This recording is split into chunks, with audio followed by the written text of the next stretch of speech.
House, खासकर तिनका, जंतु और कीटनाशक दवाइयां, फार्म हाउस।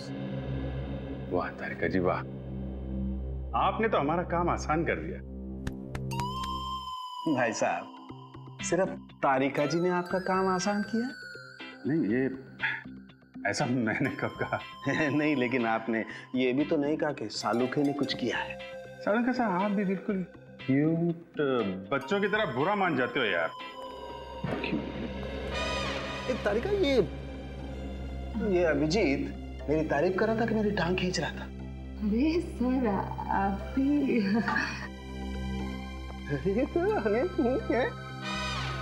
अरे ये सब दोनों के दोनों मिले हुए हैं। सर इतने सारे फार्म हाउस चेक किए, कहीं कुछ पता नहीं चला। हो सकता है यहाँ कुछ पता चल जाए।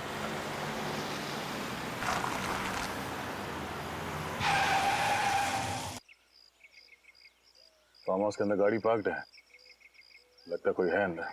चलो देखते हैं।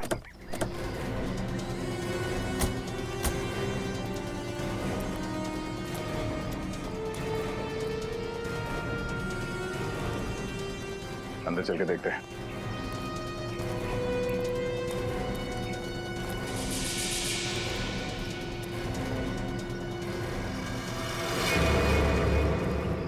अरे ये तो उसी छोटे बच्चे की चप्पल लगती है। लगता है हमारी तलाश यहीं पे खत्म होगी। चलो सावधान रहना, खूनी अभी भी अंदर हो सकता है।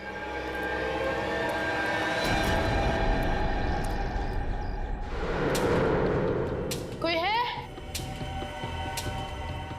हेल्प मी, बहुत दूर से आया हूँ। Help me.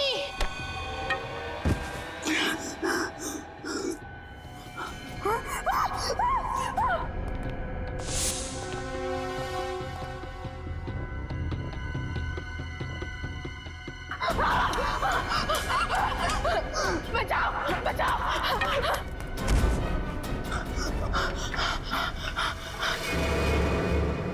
यहाँ पर कुछ भयानक हुआ है। देखो घर में कोई है क्या? जल्दी।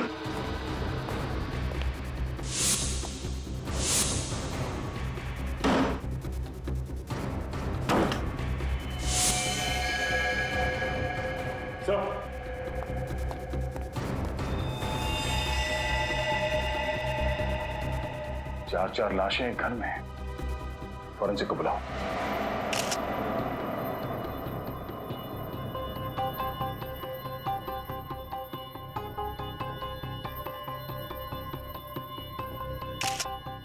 पीठ पर गोली लगी है। कम से कम 2-3 घंटे हुए होंगे इसे मरे। एक काम करो, इस घर की अच्छी तरह से तलाशी लो, एक भी सुराग छूटना नहीं चाहिए। ये है वो 2 लाशें।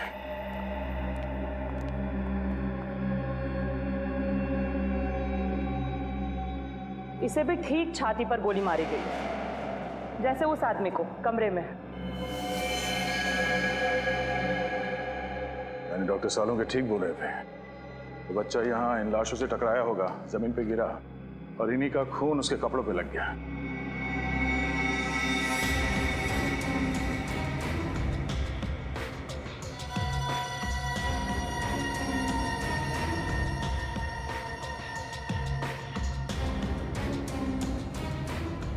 डॉक्टर तारिका, लगता है कि सारे खून इसी गन से हुई है। तो खूनी मर्डर वेपन यहाँ पे छोड़ के क्यों भाग गया? मुझे तो लगता है कि इस आदमी ने खुद अपने आप पे गोली मारी है। इस आदमी ने अपने आप पे गोली मारी है? यानी आप ये कहना चाहती हैं कि पहले इस आदमी ने इन तीनों को मारा और उसके बाद खुद अपने आप को गोली मार ली? शायद। सर पूरा घर चेक कर लिया, तिजोरी अलमारी सब कुछ सही सलामत है। सही सलामत है? मतलब चोरी का मामला नहीं है? सर हाँ, सारे दरवाजे और खिड़कियां भी सही सलामत है। इसका मतलब है खूनी जबरदस्ती इस घर में नहीं घुसा है। हो सकता है ये चारों मरने वाले उस खूनी को जानते हो और इन्हीं लोगों के साथ वो यहाँ इस फार्म हाउस पे आया होगा।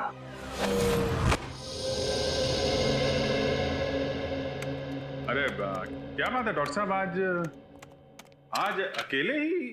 क्यों? बहुत तकलीफ हो रही है? लैब अच्छी नहीं लग रही होगी, सुनी सुनी लग रही होगी। तारिका जी नहीं है ना?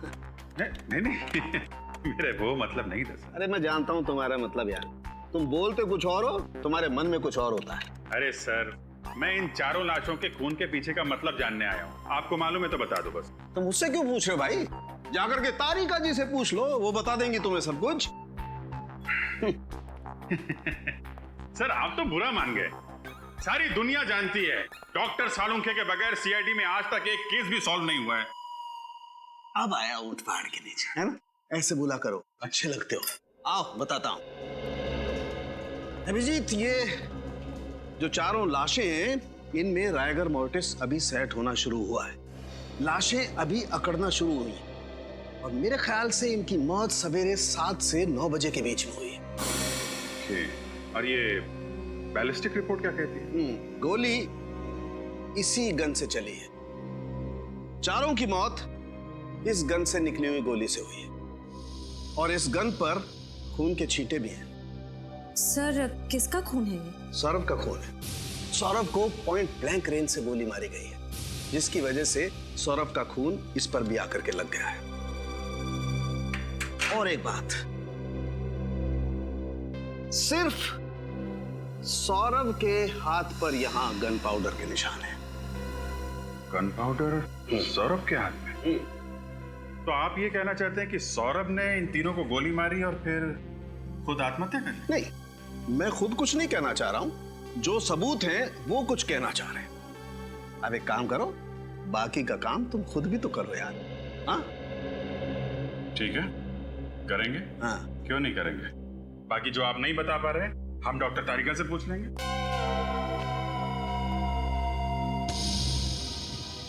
पूर्वी, इस सौरभ के पास से जो गन मिली थी उसके बारे में क्या पता चला? किसकी थी वो गन? वो गन इसी के नाम पे रजिस्टर्ड थी। वो गन सौरभ के नाम पर ही रजिस्टर्ड है। और फिर सालुंखे को जो गन पाउडर के ट्रेसेस मिले वो भी सौरभ की उंगलियों पर।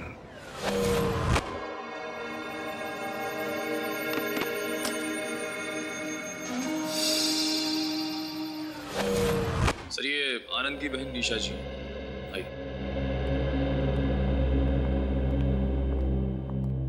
आइए निशा जी। देखिए, हम आनंद और उसके दोस्तों के बारे में कुछ जानना चाहते हैं ताकि हमें केस सॉल्व करने में मदद मिले। सर ये सब लोग कॉलेज के दोस्त थे और बहुत सालों के बाद मिलने वाले थे, इसीलिए इन लोगों ने प्लान बनाया था कि सौरभ के फार्म हाउस पे जाएंगे। निशा जी, आपने आखिरी बार आनंद से बात कब की थी? आनंद से मेरी लगभग 1 हफ्ते पहले बात हुई थी, लेकिन हाँ, यश का 2 दिन पहले ही मुझे फोन आया था और उसी ने मुझे बताया कि ये लोग फार्म हाउस पे पार्टी करने जा रहे हैं। यश? ये यश कौन है? सर यश भी उन लोगों का दोस्त है और ये सब लोग मिलकर उस दिन फार्म हाउस पर गए।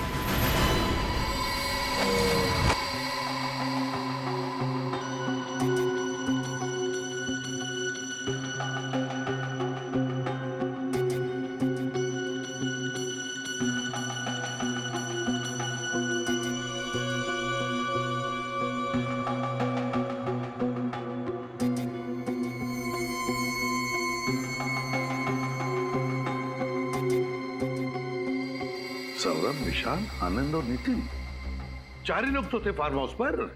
4 नहीं सर, 5 लोग थे। 5? मतलब? यश भी तो था सर। यश भी इनके साथ था? लेकिन सर फार्म हाउस पे तो हमें सिर्फ 4 लाशें मिली थी। वही तो। सर तो फिर यश कहाँ गया होगा? और तो और सर, उसने किसी से कांटेक्ट करने की कोशिश क्यों नहीं की? यश के टेलीफोन नंबर्स है ना तुम्हारे पास? घर का सेलफोन नंबर वगैरह? हाँ सर।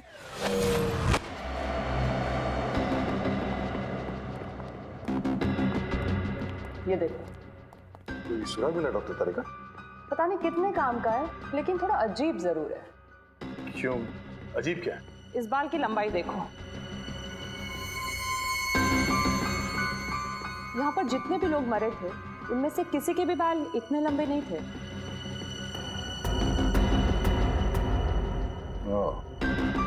इसका मतलब है इन चारों के अलावा कोई और भी था, या कोई औरत। अब ये तो इस बाल के डीएनए टेस्ट से ही पता चलेगा।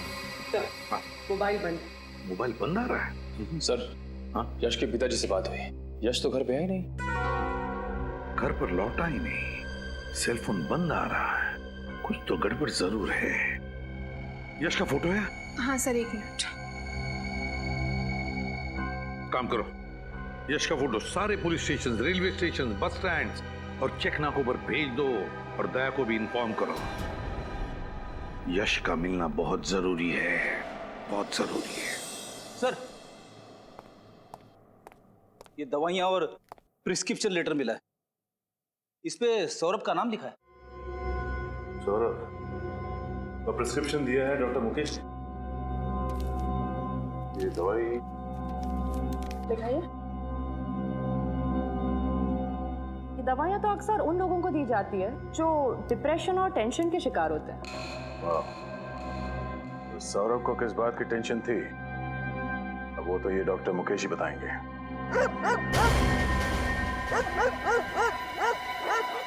कुत्तों के भौंकने की आवाज पीछे की तरफ से आ रही है, जरा देखो जाके, चक्कर क्या है?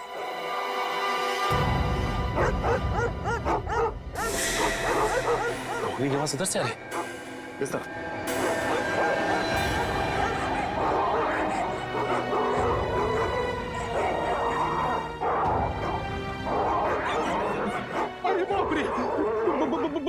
बहुत कुत्ते। फ्रेडी, लेकिन डरने की जरूरत नहीं, वहां पे कुछ है। चलो।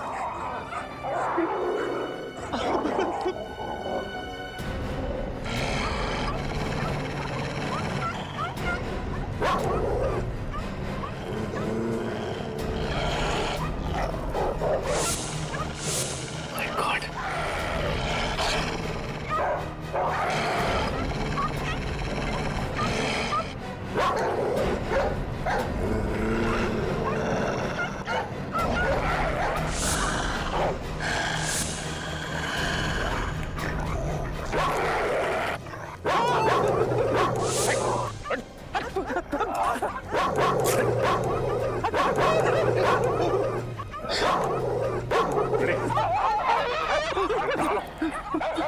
ये ऐसे नहीं मानेंगे।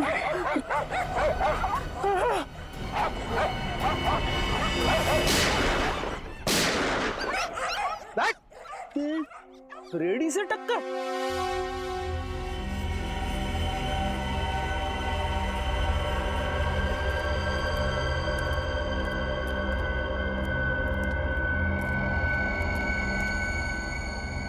अरे, ये तो यश है, सौरभ का 5वां दोस्त, जिसे ढूंढ रहे थे, उसी की लाश मिली। हाँ फ्रेडी, हमें लग रहा था कि ये यश अपने दोस्तों का खून करके भाग रहा है, लेकिन ये तो अपनी जान बचाने के लिए भाग रहा था।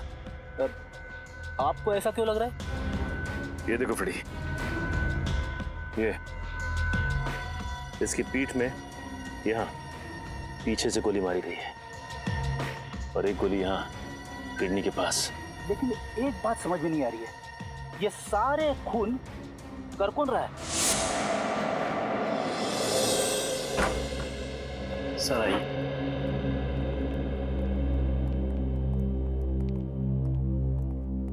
सर, सीआईडी ऑफिसर साहब से मिलना है। मैं बाद में बात करता हूँ, बैठिए। Thank you doctor. Mister Saurabh का इलाज आप ही करते हैं? हाँ, कई सालों। ये दवाइयाँ आप ही ने सौरभ जी को प्रिस्क्राइब की थी? जी हाँ। क्या बीमारी थी सौरभ को? डिप्रेशन, बेचैनी, टेंशन लेना। लेकिन आप ये सब मुझसे क्यों पूछ रहे हैं? दरअसल एक फार्म हाउस में हमें सौरभ की लाश मिली। लाश? कैसे हुआ? पक्का तो कुछ नहीं कह सकते, लेकिन अभी सिर्फ इतना पता चला है कि उसकी मौत गोली लगने की वजह से। गोली चलाई गई उस पर? सिर्फ उनका ही नहीं, उनके 4 दोस्तों का भी खून हुआ और हमें शक है पहले उन्होंने उन चारों की जान ली, फिर अपने आप को भी मार लिया। मुझे नहीं लगता कि सौरभ ने किसी का खून किया होगा। मैं कई सालों से उसका इलाज कर रहा हूँ और उसकी हालत में काफी सुधार था। लेकिन पूरी तरह से तो ठीक नहीं हुआ। लेकिन उससे ऐसी कोई बीमारी नहीं थी कि इंसान उस बीमारी में किसी का खून कर दे। उसकी दवाइयों का भी कोई साइड इफेक्ट नहीं था। लेकिन सर वो तो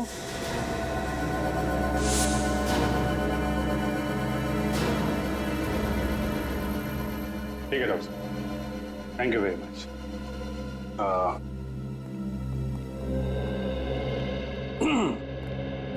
छोड़ने नहीं चलोगे?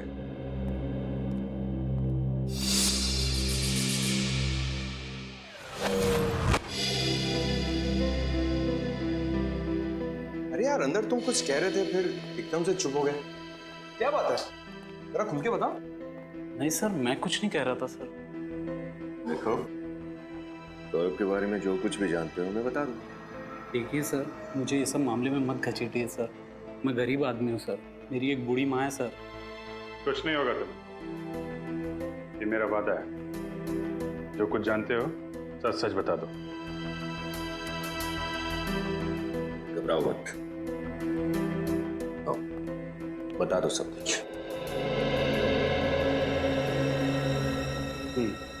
क्या जानते हो? सर देखिए सर, सौरभ जी की सबसे बड़ी प्रॉब्लम जो थी सर, उनका गुस्सा था सर। उनकी प्रॉब्लम हाइपरटेंशन और डिप्रेशन नहीं था सर। सबसे बड़ा वीक पॉइंट उनका था गुस्सा सर। वो उस पर काबू नहीं कर पाते थे सर। तुम्हारे सामने कभी कुछ ऐसा हुआ है? हाँ सर, एक बार हुआ था सर। हमारे यहाँ के एक पेशेंट पे उन्होंने हाथ उठा दिया था सर। क्यों? क्योंकि उनको ऐसा लगा सर उनका नंबर था और वो बीच में घुस गया सर। इतनी सी बात के लिए उन्होंने किसी पर हाथ उठा दिया? हाँ सर। लेकिन आपके डॉक्टर साहब ने हमें ये बात बताई नहीं, क्यों? सर सॉरी सर, मुझे नहीं पता सर। ठीक, तुम जा सकते। Thank you sir. Saurabh ji को गुस्सा बहुत आता था। सारे सबूत भिजवा दिए ना? हाँ सर। चलो सीधे ब्यूरो चलते हैं। हाँ भाई, क्या हाल? अरे सर आप यहाँ? क्यों चौंक क्यों गए यार? अरे तुम्हारी मदद कर रहा हूँ यार केस में, यहाँ नहीं आ सकता क्या?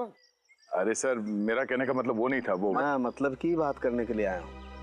अच्छा ये बताओ कि तहकीकात करने के बाद तुम लोग किस नतीजे पर पहुंचे अब तक? सर देखने से तो यही लगता है कि सौरभ ने अपने दोस्तों का खून किया और उसके बाद अपने आप को गोली मार ली।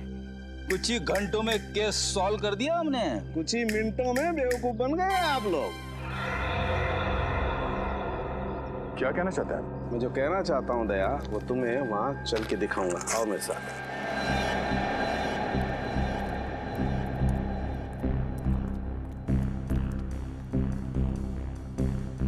यही जगह है ना जहाँ पर सौरभ की लाश थी? हाँ सर, यहाँ पे। हाँ।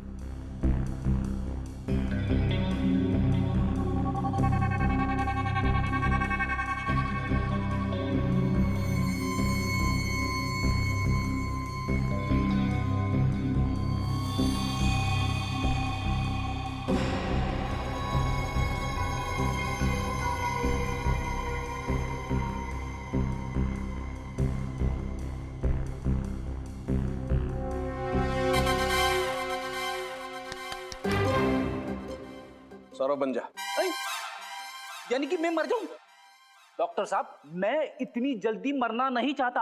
अरे यार, ये आदमी हमेशा उल्टा ही क्यों सोचता है? मैं तुझे मरने के लिए नहीं कह रहा हूँ फ्रेडी, मैं सिर्फ ये कह रहा हूँ इस सोफे पर जैसे सौरभ की लाश मिली थी वैसे जाकर के बैठ जा। सौरभ बैठा हुआ नहीं था, लेटा हुआ था। लेटा हुआ था तो ठीक है, तुम लेट जाओ।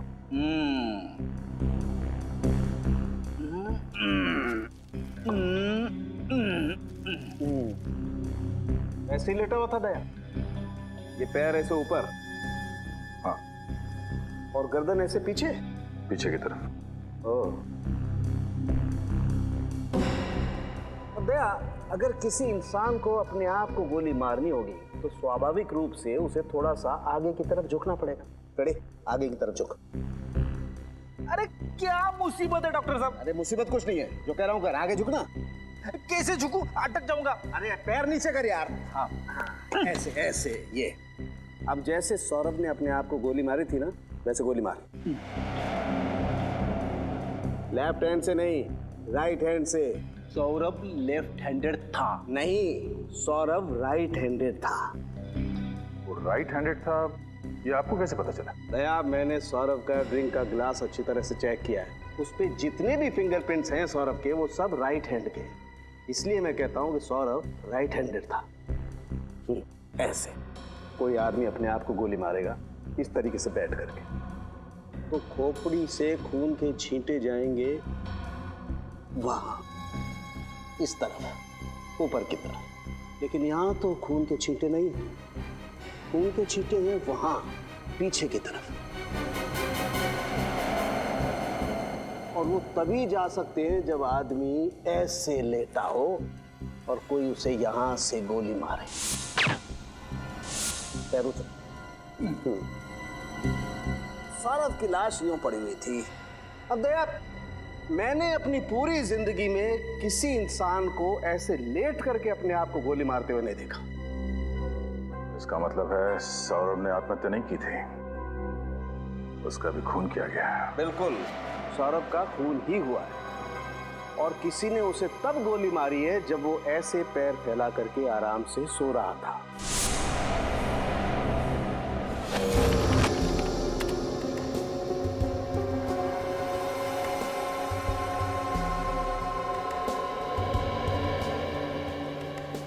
अभिजीत, सौरभ और यश के जूतों में मिली मिट्टी मैच नहीं करती है, अलग अलग है।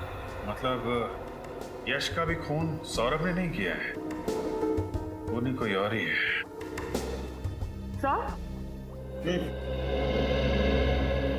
फार्म हाउस में जो बाल मिला था उसकी डीएनए रिपोर्ट आ चुकी है।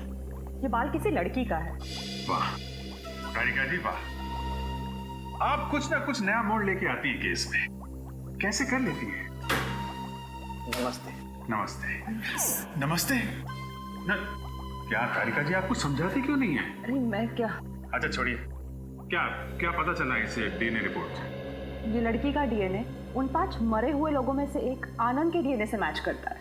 आनंद के डीएनए से? यानी उसकी कोई रिश्तेदार? आनंद की तो सिर्फ एक ही रिश्तेदार है, उसकी बहन निशा। निशा?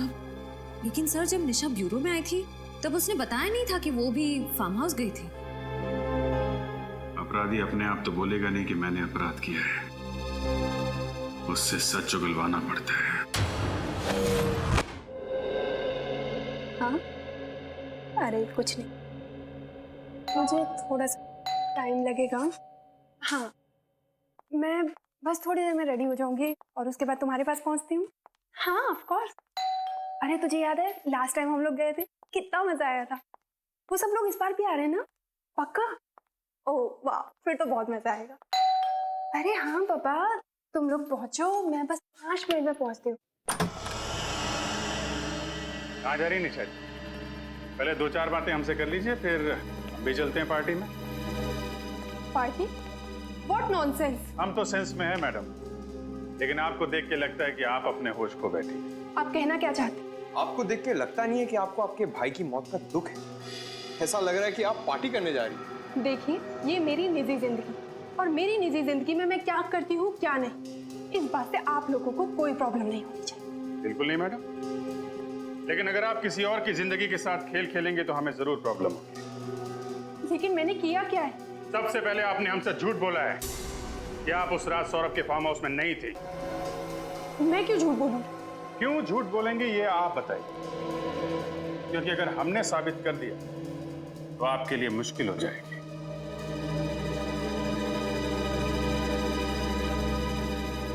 बोलिए बोलिए बोलिए, आराम से बोलिए।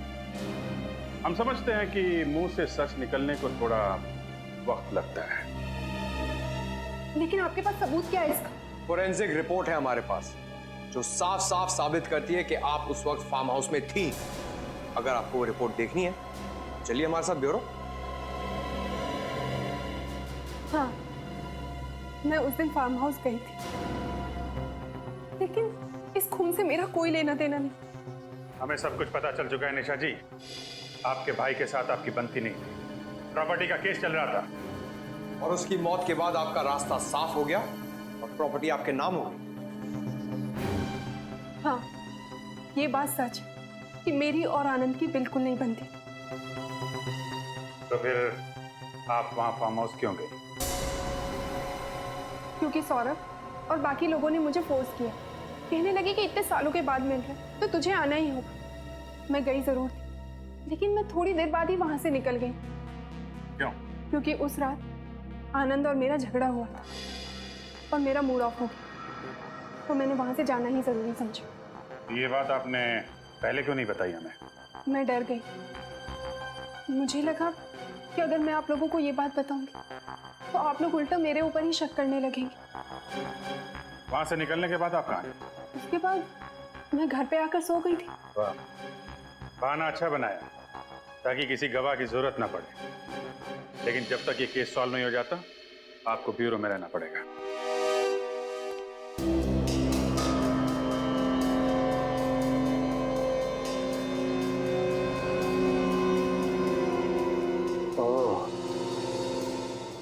तारिका।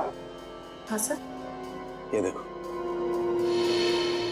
खून की छींटे सर? नहीं तारिका, ये खून की छींटे नहीं है, ये ऊपर से टपकी हुई खून की बूंदें हैं। मतलब? छींटे अगर होते हैं तो ऐसे फैल जाते हैं, लेकिन ये ऊपर से टपकी हुई खून की बूंद है। मुझे लगता है वो बच्चा उस हॉल में आया होगा और किसी चीज से या किसी लाश से टकरा के गिर गया होगा, और ये केन भी उसके हाथ से छूटकर जमीन पे गिर गई होगी, और खूनी के कहीं कोई जख्म होगा जिसमें से खून टपक रहा होगा।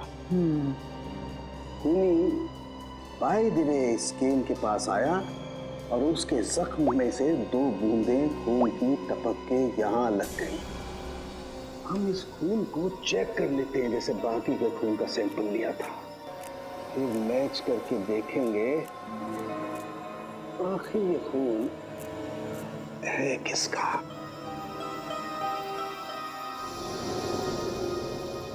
ये देखो तारिका, ये उन 5 लोगों के ब्लड का सैंपल है, और ये खून है जो इस केन पे लगा हुआ है। एक काम करो, अपने रिकॉर्ड में चेक करो कि किसी से मैच होता है क्या। हेलो अभिजीत।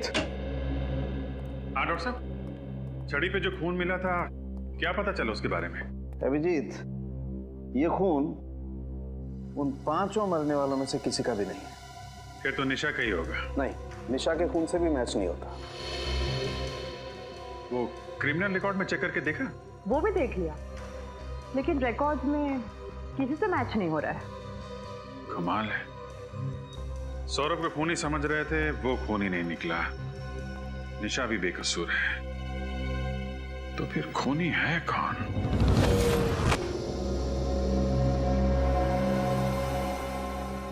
एक बात तो पक्की है कि इन 5 में से किसी ने भी किसी को नहीं मारा, और ना ही किसी ने आत्महत्या की है। सर, जिस किसी ने भी ये किया है उसे पहले से मालूम था कि ये 5 दोस्त उस फार्म हाउस में एक ही छत के नीचे मिलने वाले थे। मगर इन 5 को क्यों मारा? 5 को क्यों मारा? ऐसे भी क्या दुश्मनी? सर, ये 5 कॉलेज के टाइम के दोस्त थे सर। मतलब जो कुछ भी हुआ कॉलेज में हुआ, पर अब इन 5 की मौत के साथ वो राज भी दफन हो गया। सर, सौरभ के माता पिता। नमस्ते, माफ कीजिए हमें, हम आप लोगों को थोड़ी तकलीफ दे रहे हैं। बात यह है कि आपके बेटे के खूनी तक पहुंचने के लिए हमें आपकी थोड़ी मदद चाहिए। क्या आपके बेटे का किसी के साथ कोई झगड़ा वगड़ा था? किसी से कोई दुश्मनी? नहीं, दुश्मनी का तो सवाल ही नहीं उठता। बहुत शांत स्वभाव का था सर वो, किसी से ज्यादा बातें भी नहीं करता था वो। अच्छा ये बताइए कि आपका बेटा सौरभ डॉक्टर मुकेश के पास इलाज के लिए जाता था? जी हाँ। लेकिन क्यों? अपने चिड़चिड़ेपन, टेंशन और नींद ना आना, इसके लिए। मगर बचपन से वो ऐसा नहीं था सर, मुझे आज भी याद है। वो कॉलेज की आखिरी दिन वाली पार्टी की रात थी, बस उसी रात से वो ऐसा हो गया। क्या हुआ था उस रात को? पता नहीं सर, बस पार्टी से आया और सीधा ही अपने कमरे में चला गया। 3 दिन तक वो बाहर नहीं आया, ना कुछ खाया ना कुछ पिया, कुछ भी नहीं सर, कुछ भी नहीं। इसीलिए हमने डॉक्टर मुकेश की मदद ली, उनसे हमारे घरेलू संबंध है। बाद में वो धीरे धीरे ठीक भी हो रहा था। ये सब उसके कॉलेज के दोस्तों की वजह से हुआ। मैंने उसे मना किया था, उसने मेरी बात मानी और उनसे अपना रिश्ता भी तोड़ दिया। तो फिर वो उनके साथ फार्म हाउस क्यों गया था? वो उसके दोस्त आनंद का फोन आया था, बोला बहुत साल के बाद मिल रहे हैं तो आ जाओ, और वो गया, फिर लौट के वापस नहीं आया, लौट के वापस नहीं आया। पूर्वी जरा इन्हें छोड़ा ना। सर, इन पांचों के साथ जो कुछ भी हुआ उस फार्म हाउस में, उसका संबंध कॉलेज के आखिरी दिन वाली पार्टी से ही है सर। हाँ तभी कुछ तो हुआ है।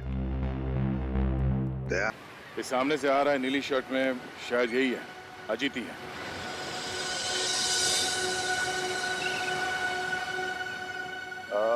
मिस्टर अजीत।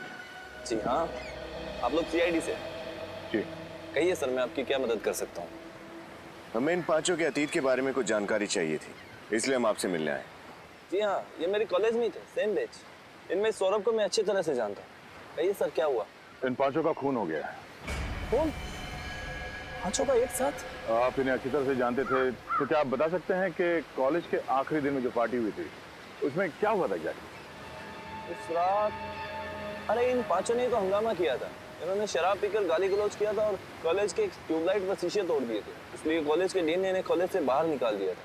तो कैंपस से निकाले जाने के बाद ये लोग कहाँ गए होंगे, कुछ अंदाजा है?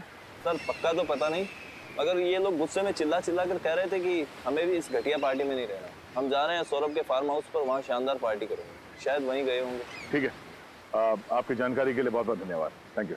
Yes sir. सर, उस रात ये पांचों दोस्त एक साथ सौरभ के फार्म हाउस गए थे और इन लोगों ने हद से ज्यादा पी रखी थी। उस रात फार्म हाउस से रास्ते में जरूर कुछ हुआ था जिसकी वजह से सौरभ को गहरा सदमा लगा। पता करना पड़ेगा कि हुआ क्या था उस रात।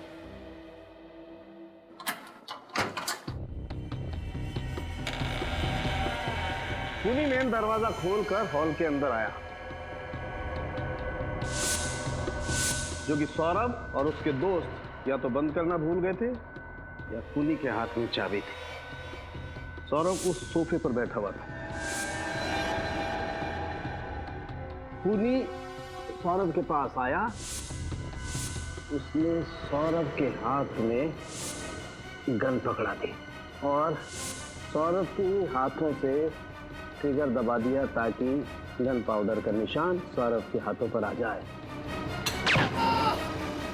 सौरभ की चीख सुनकर विशाल कमरे में से बाहर आया और जैसे विशाल कमरे से बाहर आया, खूनी ने उस पर भी गोली चला दी। विशाल को गोली लगने के बाद आनंद और नितिन हॉल में आए। मुझे मत मारो। खूनी ने आनंद को भागने का मौका नहीं दिया और उसके सीने पे गोली मार दी। भागने का मौका मिलते नितिन दरवाजे की तरफ भागा। जैसे वो भागा, खूनी ने उसे भी गोली मार दी उसके पीठ में। यश फार्म हाउस से निकल के जंगल के रास्ते भागा। खूनी ने उसका पीछा किया और उसके पीठ पे और गुर्दे पे गोली चला दी। खूनी लौटकर फिर से फार्म हाउस में आया और उसने अपनी गन सौरभ के पास रख दी। और जब बच्चा फार्म हाउस में आया तो इन्हीं लाशों से टकरा के गिर गया होगा। तभी इन तीनों का खून उसके शर्ट पे लग गया और घबरा के बच्चा यहां से बाहर भाग गया। अभिजीत, जंगल में जहां पर यश की लाश मिली, दोबारा वहीं पे जाकर अच्छी तरह से चेक करो, अच्छी तरह से चेक करो। कोई ना कोई सुराग है जो हमारी आंखों से छूटा है। ढूंढो उस सुराग को। फार्म हाउस शहर से काफी दूर है, पैदल तो नहीं आया होगा कोई। फिर यही वो जगह है जहां से हमें यश की लाश मिली थी सर। यहाँ से एक काम करते हैं, आसपास अच्छी तरह से चेक करते हैं, कुछ ना कुछ तो जरूर मिलेगा। देखो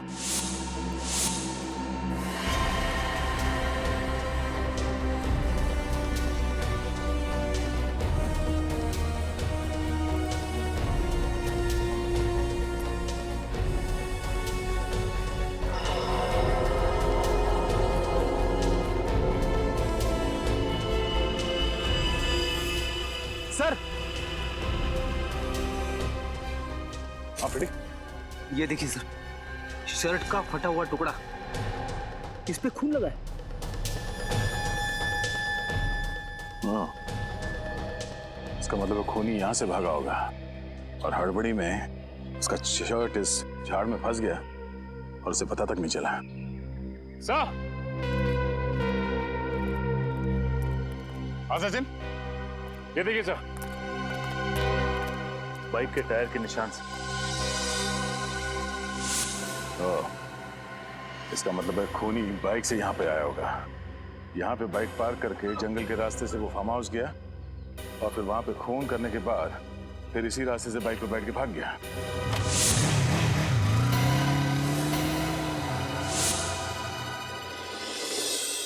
ओके। हाँ सर। सर, उस कपड़े के टुकड़े से उसे पहनने वाले का पता चला? देखो दया, कपड़ा किसने पहना था, खूनी कौन है, ये ढूंढना आप लोगों का काम है।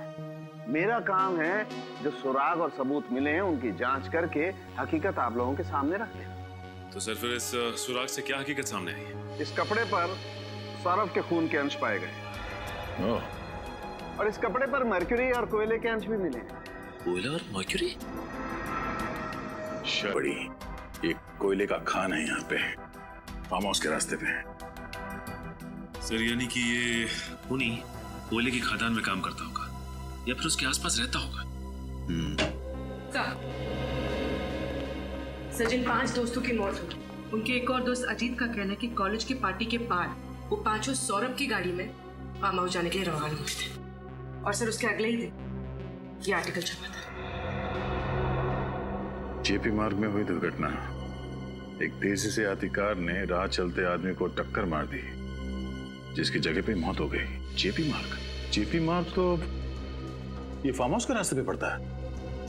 हाँ सर, और इन लोगों के निकलने के ठीक 45 मिनट बाद ये एक्सीडेंट हुआ था। सर हो सकता है कि ये सौरभ शराब के नशे में धुत होकर गाड़ी चला रहा और उसका एक्सीडेंट हो गया। हाँ, और इसीलिए उस हादसे के बाद वो गुमसुम हो गया और 3 दिन तक वो अपने कमरे से बाहर नहीं निकला। सो ये देखिए, इसमें यह भी लिखा हुआ है कि मरने वाले का 12 साल का बेटा इस एक्सीडेंट का चश्मदीद गवाह था, लेकिन गाड़ी चलाने वाला और उसके साथी वहां से भाग गए और कभी कानून के हाथ नहीं लगे। एक बात और सर, जिस आदमी का एक्सीडेंट हुआ था वो विजयनगर बस्ती में रहता था। विजयनगर बस्ती, और वो भी इस कोयले के खान के पास ही है।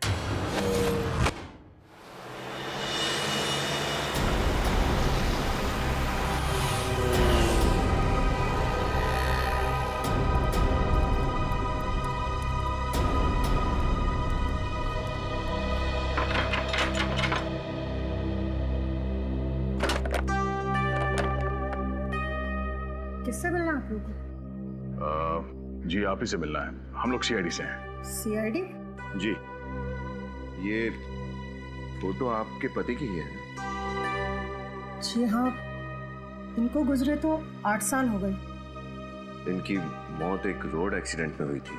हाँ, लेकिन 8 साल पहले के केस में सीआईडी को क्या दिलचस्पी हो सकती है?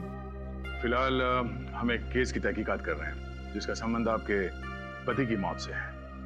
मैं कुछ समझी नहीं।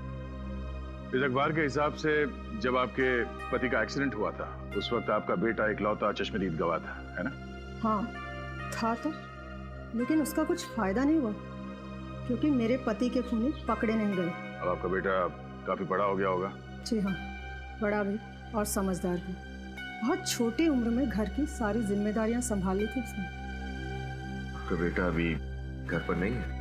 जी नहीं, बाहर गया है किसी काम से, आता ही होगा। क्यों?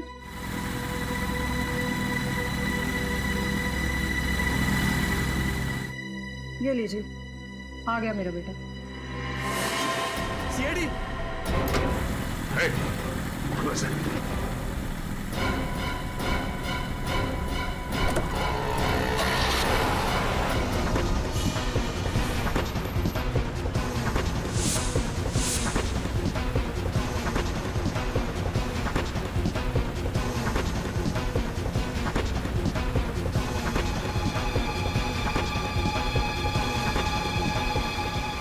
बच के जाएगा कहाँ?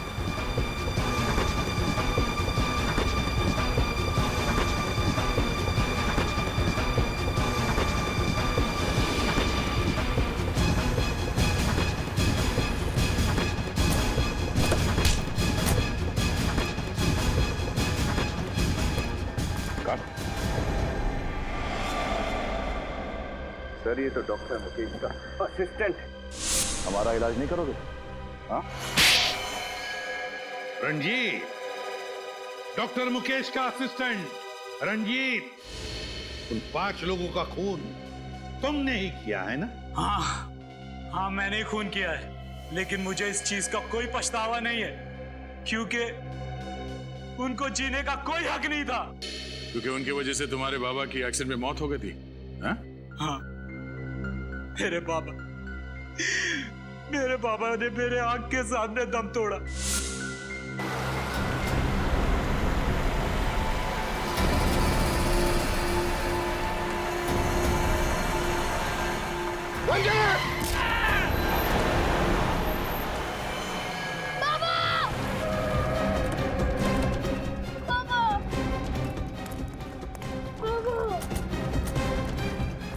बाबा को मार दिया, मेरे बाबा को मार दिया।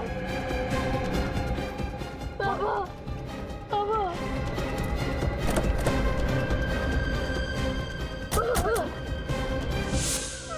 मैं उन्हें बचा भी नहीं सका, लेकिन वो 5 लोग बचा सकते थे। वो 5 गाड़ी से नीचे उतरे, मेरे पापा को तड़पता हुआ देखे हॉस्पिटल लेके जाने के बजाय वापस गाड़ी में बैठ के भाग गए। और इतने सालों के बाद भी तुम्हें उनका चेहरा याद रहा? एक एक का चेहरा मेरे आंख के सामने था, और अचानक एक दिन सौरभ मेरे सामने आ गया।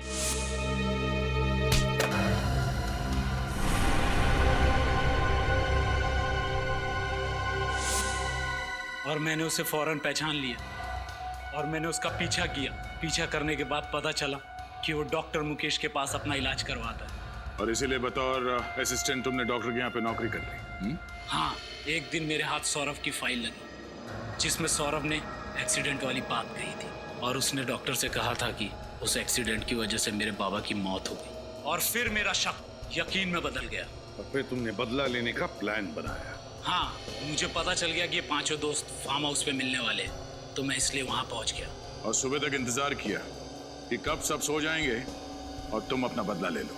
पर सौरभ की गन वो तुम्हें मिली कहाँ से? एक दिन पहले जब सौरभ क्लिनिक आया था, मैंने उसकी चाबी चुरा ली और फिर गाड़ी में से गन, फिर चाबी मैंने टेबल पे हिसाब से रख दी थी। सब कुछ प्लान के मुताबिक चल रहा था, फिर भी आप लोगों को पता चल गया। तुम्हें क्या लगा इतना आसान है सीआईडी को बेवकूफ बनाना? 5 लोगों के खून करने के बाद भी तुम्हें कोई पछतावा नहीं? मेरे बाबा को मारने के बाद उन्हें कोई पछतावा हुआ? मुझे अनाथ करके वो लोग चैन की जिंदगी जी रहे थे। यह अन्याय था और मुझे न्याय चाहिए था। न्याय। तुम्हारे बाबा के साथ जो कुछ भी हुआ उसका हमें जरूर अफसोस है, लेकिन किसी की जान लेने का तुम्हें कोई हक नहीं। कानून को तुमने अपने हाथ में ले लिया।